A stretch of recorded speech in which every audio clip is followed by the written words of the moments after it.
Good morning. कालच रक्षाबंधन झालं त्याच्यामुळे कालचा थोडासा थकवा होता. सकाळी उठायला उशीर झाला तर किचनमध्ये माझी गडबड सुरू होती आणि इकडे बघा आस्था फर्निचरवरती बसून टी व्ही बघत होती सकाळी सकाळी.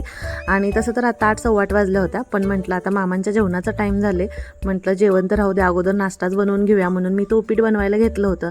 आणि काल सणामुळे कानातलं घातलेलं काढून ठेवलं होतं, तर आरोदादाची गडबड सुरू होती की मम्मा तुम्ही अगोदर कानातलं घाला. तर मला घालायला टाईम नाही म्हणून हा स्वतःच माझ्या कानात घालत होता.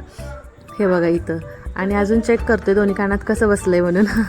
आणि आज काय मग उपीट बनवलं होतं. आणि मी तुम्हाला अगोदर पण म्हटलं होतं व्हिडिओमध्ये, आमच्याकडे नाश्ता बनवायचा म्हणजे दिवाळी दसरा असल्यासारखं वाटतं, कारण नाश्ता बनवायचा म्हणजे खूप स्पेशल असतं बरं का.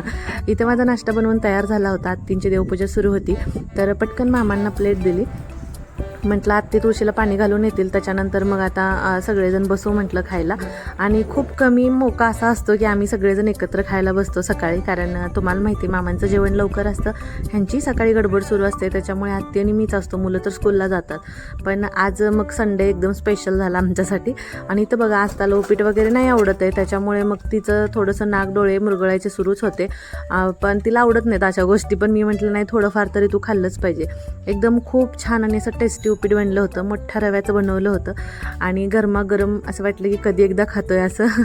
त्याच्यानंतर दोडक्याची भाजी बनवली आणि मग पटकन बाहेर गेले मी कपडे धुण्यासाठी, कारण काल सणामुळे काल तसेच कपडे राहिले होते. रात्री भरपूर पाऊस आला होता, म्हटलं 2 दिवसाचे कपडे होते तर अगोदर सगळे कपडे धुवून घेतले आणि म्हटलं चला मग आज जाऊन स्वयंपाक करूया. बाहेरून कपडे धुवून आले. इथं अर्धताचं चालू आहे मला काय काय असताना केलं म्हणून सांगायचं.